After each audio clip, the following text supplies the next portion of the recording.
勇者拯救民众却反而被嫉恨。在雷欧还是勇者的时候，有城镇遭到了魔物的侵袭，当时只有他和2个同伴在现场。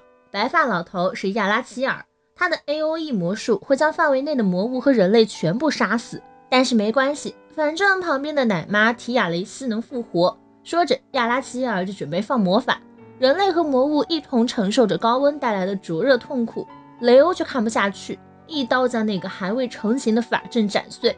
搞那么麻烦干什么？他上去一刀一个就将魔物尽数斩杀了。最后，所有被救的民众都呼唤着雷欧的名字，亚拉齐尔和提亚雷斯却对他非常不满。亚拉齐尔甚至笃定那份力量总有一天会让他自掘坟墓。事实证明他说的对，但那不是雷欧的问题。时间回到1000年之后，圣剑学院的高层连线了擅长数据分析的菲涅。菲涅告诉他们，自己刚刚在战术都市地下第62区检测到了微弱的局部震动，同时还观测到了空间质量的变化。片刻后，2个街区外的第59区也观测到了完全相同的现象。这一系列数据都表明虚兽正在他们战术都市活动。高层瞬间大惊失色，固若金汤的战术都市竟然被虚兽入侵了。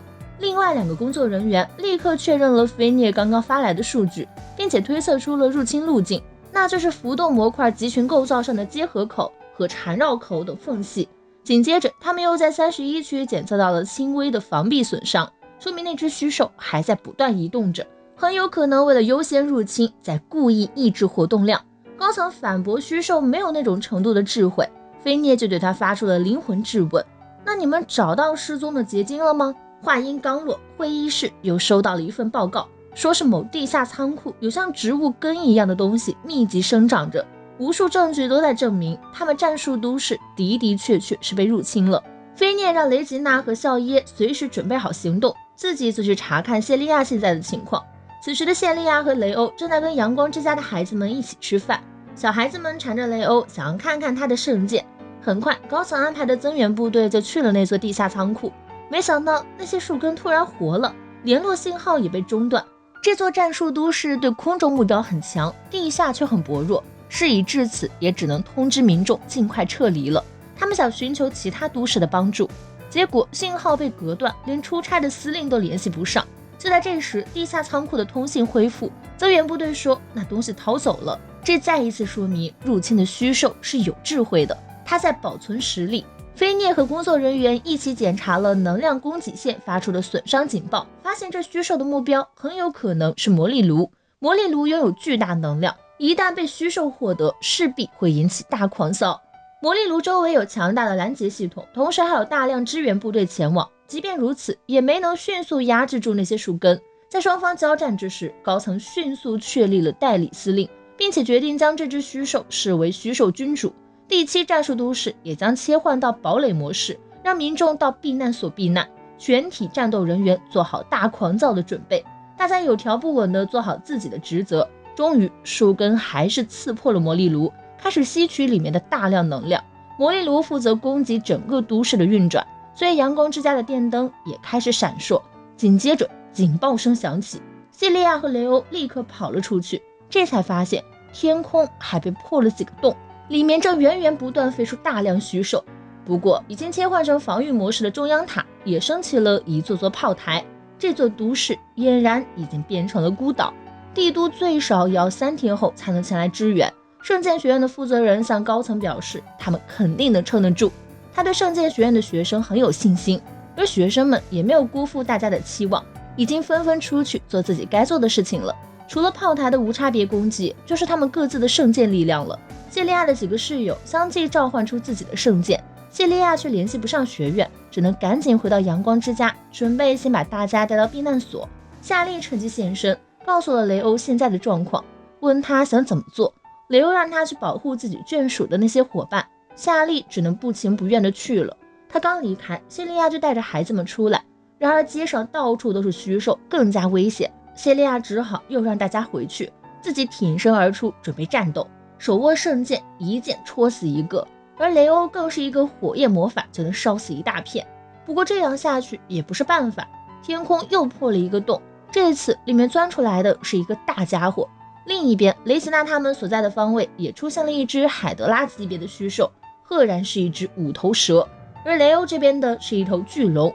他忍不住感慨，怎么连龙族都沦为虚兽了？如果这只虚兽也具备和龙同样的抗魔力特性，那一般的皱纹就没办法了。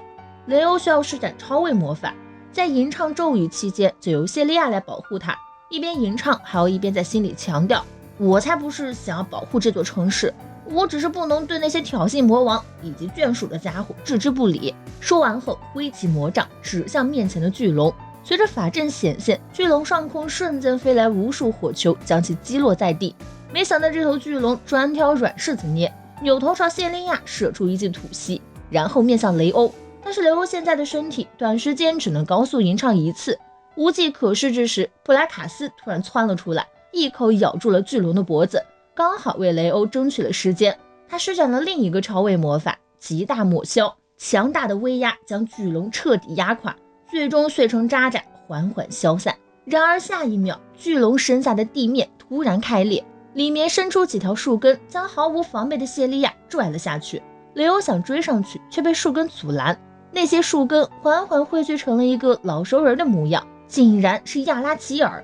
当初雷欧被罗杰利亚复活，变成了不死族的魔王，经常出去打架，为罗杰利亚带回各种战利品。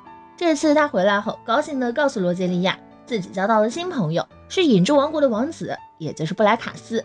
布莱卡斯的国家被卷入了纷争之中，和雷欧约定，一旦有紧急情况，就让整个国家都逃进他的影子里。作为感谢，他还教了雷欧一些魔术，而罗杰利亚也为雷欧献上了胜利的祝福，拿出了雷欧生前使用的圣剑。只是这把勇者圣剑已经不适合魔王雷欧，罗杰利亚就将其变成了魔剑，但这把剑只有在特定条件下才能拔出。魔剑自身大概也没有想到，自己竟然足足等了1000年。亚拉齐尔现身，似乎只是为了跟雷欧打个招呼，立刻又遁回地下。雷欧知道他是想引自己下去，既然如此，那就将计就计。不过在那之前，他要先解决那些小孩子。他本来以为那些人看到自己的力量会感到恐惧，正打算摆出魔王的姿态，结果其中一个小女孩竟然感谢了他，然后请求他救救谢利亚姐姐。原来自己并没有被忌惮害怕。意识到这点的雷欧有些欣慰地摸了摸那孩子的头，向他保证自己一定会把谢利亚带回来，接着用结界和不死者护卫保护了这里。堂堂魔王出发前竟然还要先吃口烤串。就在这时，他们听到谢利亚落在地面的通讯器传来菲涅的声音，原来是菲涅那边快抵不住了，想让谢利亚回去帮忙。雷欧就告诉他们，谢利亚被虚兽抓走了，希望菲涅学姐能用圣剑的探索能力确认谢利亚所在的位置。现在其他小队基本都腾不出手，菲涅只能将希望寄托在雷欧身上，开始追踪谢利亚的位置。他现在就在战术都市的中央附近。没想到刚说完，五头蛇的其中一颗头就攻了过来，好在千钧一发之际，夏利出手相助。与此同时，雷欧骑着布莱卡斯火速赶往魔力炉的方向。到了之后，雷欧也被眼前的一幕惊住了，树根已经彻底盘踞在了魔力炉周围。雷欧直接一个火球射过去，然而这树根却有极强的再生能力，转瞬之间就恢复原状。亚拉齐尔问雷欧为什么还在这里，他不是1000年前就被消灭了吗？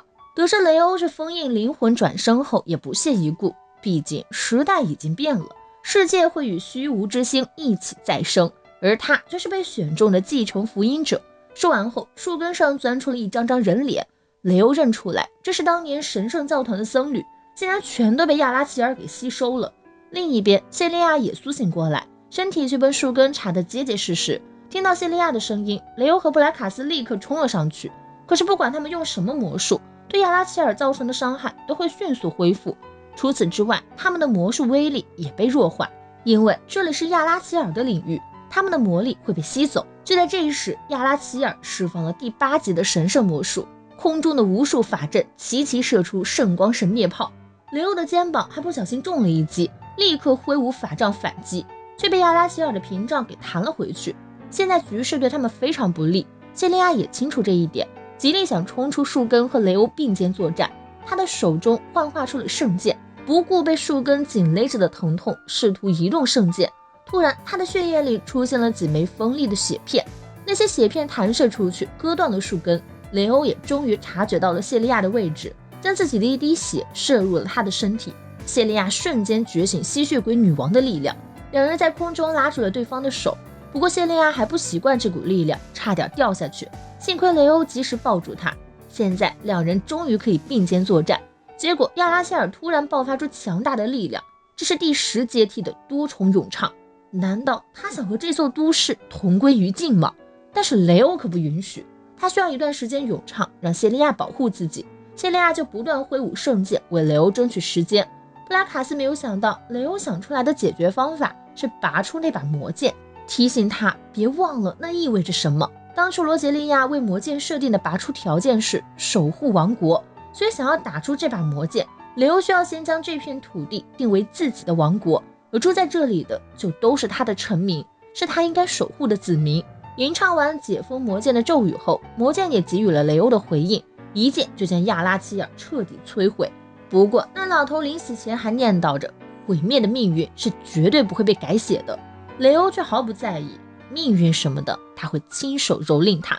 亚拉齐尔消失后，其他虚手也都相继消散，他们成功守护了这座都市，虽然绝大部分都是雷欧的功劳，而这次的战斗对雷欧的负担也有点大。第二天就趴在床上起不来了。谢利亚送来了阳光之家的孩子们为他做的花环，然后羞涩地表示自己的魔力好像有点不太够了。雷欧就伸出手指让他吮吸，万万没想到这一幕刚好被另外3人撞见。好家伙，怪不得你非要跟人家小正太住在一起，原来打的是这种主意呀！谢利亚百口莫辩。与此同时，一位重要人物正在往第7都市赶来。